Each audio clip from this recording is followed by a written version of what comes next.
Bismillahirrahmanirrahim. Assalamualaikum warahmatullahi wabarakatuh. Alhamdulillah, pada pertemuan kali ini kita akan melanjutkan persiapan dalam menghadapi ujian madrasah, yaitu pada pertemuan keempat dalam mata pelajaran Akidah Akhlak. Kita langsung ke dalam materi. Nah, kemudian eh, materi yang pertama yaitu tentang akhlak terpuji kepada Allah. Ada ikhlas, taat, khauf, dan juga tobat. Nah, apa itu ikhlas? Ikhlas artinya adalah mengerjakan ibadah atau mengerjakan sesuatu semata-mata mengharapkan ridha Allah, ya itu ikhlas. Baik itu yang berkenaan dengan ibadah ataupun yang lainnya. Yang kedua ada taat. Taat kepada Allah yaitu melaksanakan segala perintahnya dan meninggalkan semua larangannya. Nah, Allah menyuruh mentaati ulil amri. Ati Allah wa ati ulil amri. Apabila perintah ulil amri itu tidak bertentangan dengan perintah Allah dan juga Rasulnya. Jadi Allah merintahkan kita untuk taat kepadanya dan juga taat kepada ulil amri selama ulil amri itu tidak bertentangan dengan perintah Allah dan juga Rasulnya. Kemudian khauf, khauf itu artinya takut. Ya ini takut kepada Allah, takut kepada Allah yaitu berusaha untuk mengerjakan segala perintahnya dan menjauhi semua larangannya. Nah, tobat, sedangkan tobat yaitu menyesali. Tobat berasal dari kata taba yatubu yang artinya kembali. Artinya ia menyesali perbuatan-perbuatan yang ia lakukan, yang ia kerjakan karena melanggar perintah Allah atau perbuatan dosa untuk tidak mengulanginya dan menggantinya dengan perbuatan yang baik. Nah, agar tobat itu diterima oleh Allah Subhanahu wa taala, ada beberapa syarat yang harus diperhatikan. Yang pertama, menghentikan perbuatan maksiat. Kemudian menyesali segala dosa yang telah diperbuat. Kemudian berjanji dengan sepenuh hati untuk tidak mengulangi lagi berbuat dosa. Kemudian jika dosa itu menyangkut orang lain, maka harus meminta maaf terlebih dahulu kepada orang yang bersangkutan. Kemudian ada akhlak terpuji lainnya yaitu tawakal, ikhtiar, sabar, syukur, dan juga qanaah. Tawakal adalah menyerahkan segala sesuatu kepada Allah Subhanahu wa taala setelah berusaha dengan sungguh-sungguh. Nah, dengan memiliki sikap tawakal ini, maka ia akan memperoleh keuntungan. Yang pertama akan selalu giat dan bersemangat dalam bekerja. Kemudian senantiasa berserah diri kepada Allah Subhanahu wa taala dengan berdoa. Kemudian bersyukur jika mendapat kebahagiaan dan bersabar jika mendapat kegagalan. Kemudian tidak gelisah, selalu tenang dalam menjalani kehidupan. Kemudian ikhtiar. Ikhtiar secara bahasa artinya adalah memilih. Nah, secara istilah ikhtiar adalah usaha seseorang hamba untuk memperoleh apa yang dikehendakinya. Orang yang berikhtiar berarti dia memilih suatu pekerjaan dengan sungguh-sungguh agar dapat berhasil dan sukses. Nah, dalam kata lain, ikhtiar adalah berusaha untuk mencapai apa yang diinginkannya. Tidak berdiam diri, tidak berpangku tangan, apalagi lari dari kenyataan. Nah, dalil tentang ikhtiar Quran surah Al-Ra'd ayat 11, "Innallaha la yughayyiru ma biqaumin hatta yughayyiru ma bi anfusihim." Sesungguhnya Allah tidak akan mengubah keadaan suatu kaum sampai mereka mengubah keadaan yang ada pada diri mereka sendiri.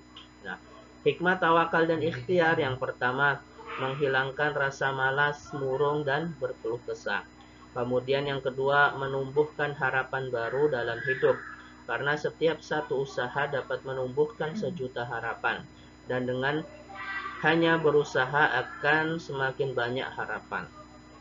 Kemudian yang ketiga, meninggikan derajat kita di hadapan manusia dan Allah Subhanahu wa taala. Kemudian sabar. Sabar berarti menahan, mencegah atau tabah. Sedangkan dari segi istilah sabar adalah menahan diri dari sifat kegundahan dan rasa emosi.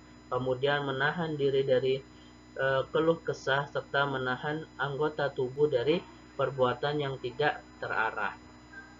Kemudian syukur. Syukur adalah salah satu refleksi sikap tawakal. Syukur ialah sesuatu yang menunjukkan kebaikan dan penyebarannya. Nah, sedangkan yang dimaksud syukur di sini adalah memberikan pujian kepada Allah Subhanahu wa taala atau berterima kasih kepada Allah Subhanahu wa taala dengan taat kepadanya, tunduk berserah diri hanya kepada Allah Subhanahu wa taala serta beramal ma'ruf nahi munkar. Nah, bersyukur itu terbagi menjadi 3 bagian. Yang pertama bersyukur dengan lisan, maksudnya ialah mengucapkan alhamdulillah. Kemudian bersyukur dengan hati yaitu menggunakan segala nikmat di jalan Allah. Bersyukur dengan badan yakni bersikap selalu sepakat serta melayani mengabdi hanya kepada Allah Subhanahu wa taala. Kemudian qanaah. Qanaah ialah menerima keputusan Allah Subhanahu wa taala dengan tidak mengeluh, merasa puas dan penuh dengan keridhaan atas keputusan Allah Subhanahu wa taala serta senantiasa tetap berusaha sampai batas maksimal. Nah, dapat diartikan pula qanaah merasa cukup terhadap pemberian rizki dari Allah. Nah, di antara beberapa contoh yang mencerminkan sifat qanaah itu yang pertama, menerima dengan ikhlas setiap rizki yang diberikan oleh Allah Subhanahu wa taala.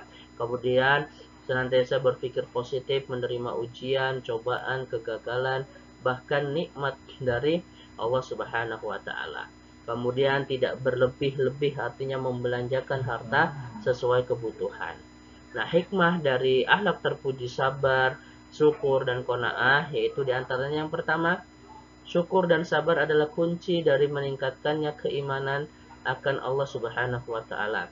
Kemudian syukur dan sabar juga merupakan sarana meningkatkan kualitas diri agar lebih berharga dalam pandangan Allah Subhanahu wa taala.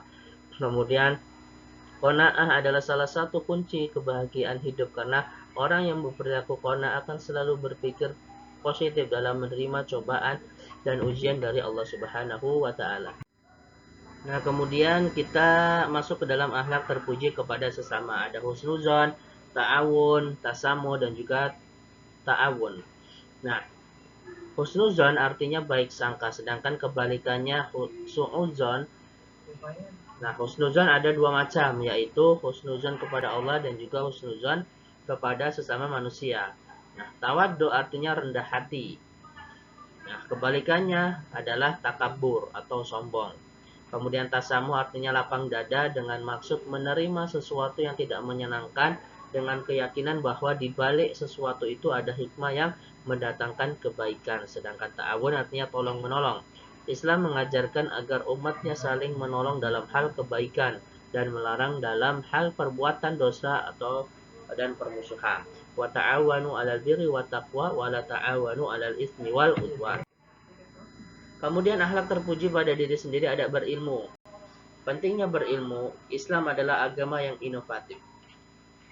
Umatnya dituntut agar memiliki perilaku memandang ke depan menuju kehidupan yang lebih baik dan bahagia. Nah, ciri-ciri orang yang berilmu yaitu selalu giat belajar dan berdoa. Kemudian selalu berpikir masa depan lebih baik. Mempunyai ide-ide cermelang, berpikir positif, berprasangka baik, menghargai waktu, suka kepada hal-hal yang baru. Kemudian kerja keras. Kerja keras yaitu melakukan sesuatu dengan niat yang kuat.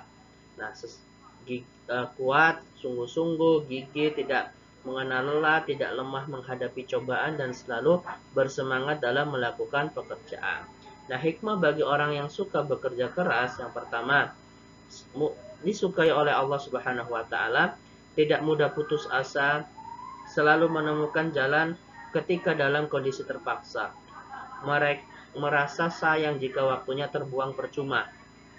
Berpeluang besar dapat meraih kesuksesan, kemudian lebih memiliki harga diri dan percaya diri.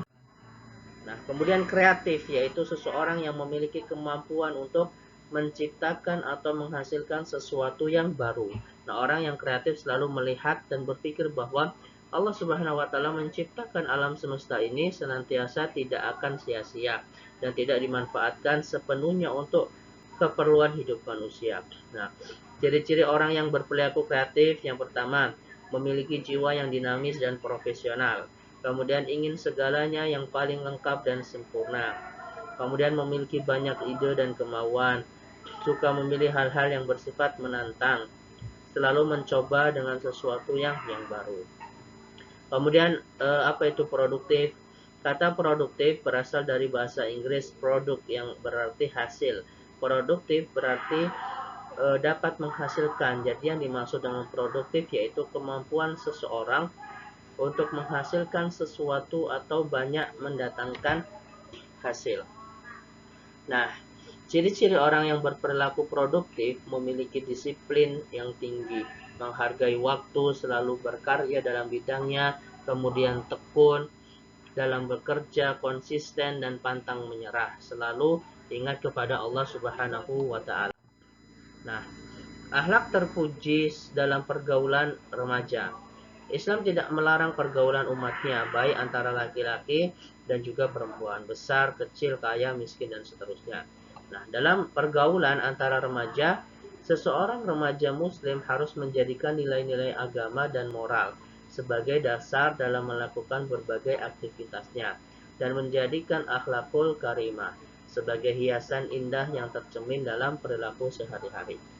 Nah, karakteristik remaja itu memiliki karakter atau emosional dan agresif. Jadi selalu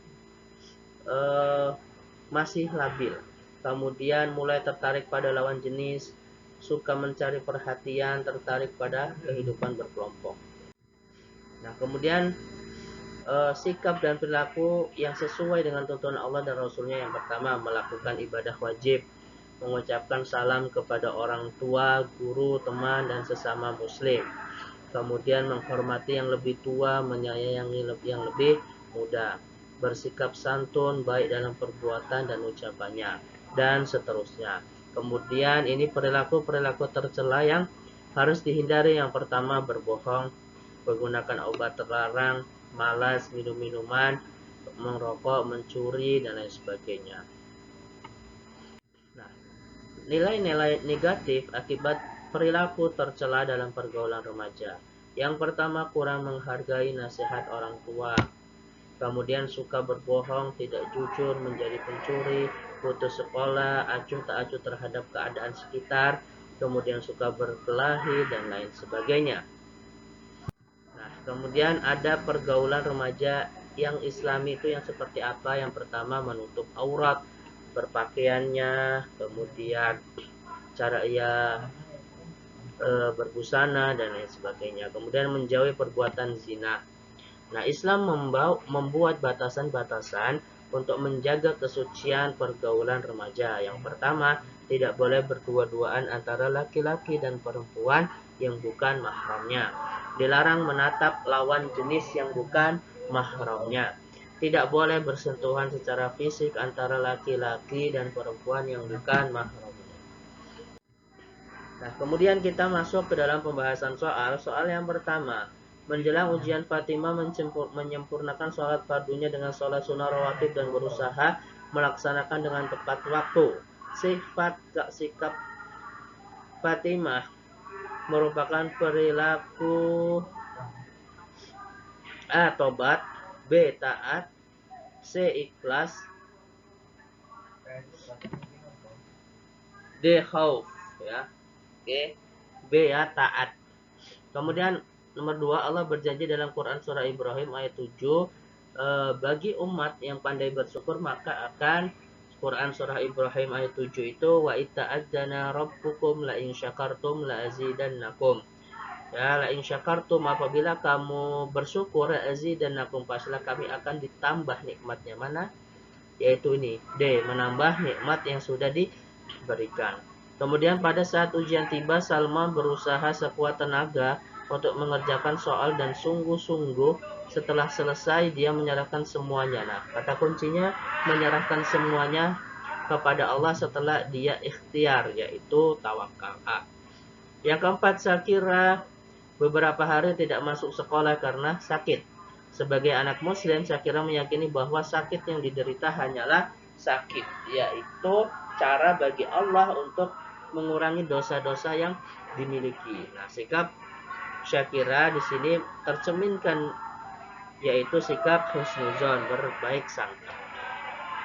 Yang kelima, prestasi Farhan di kelas memang tidak secemerlang teman-temannya.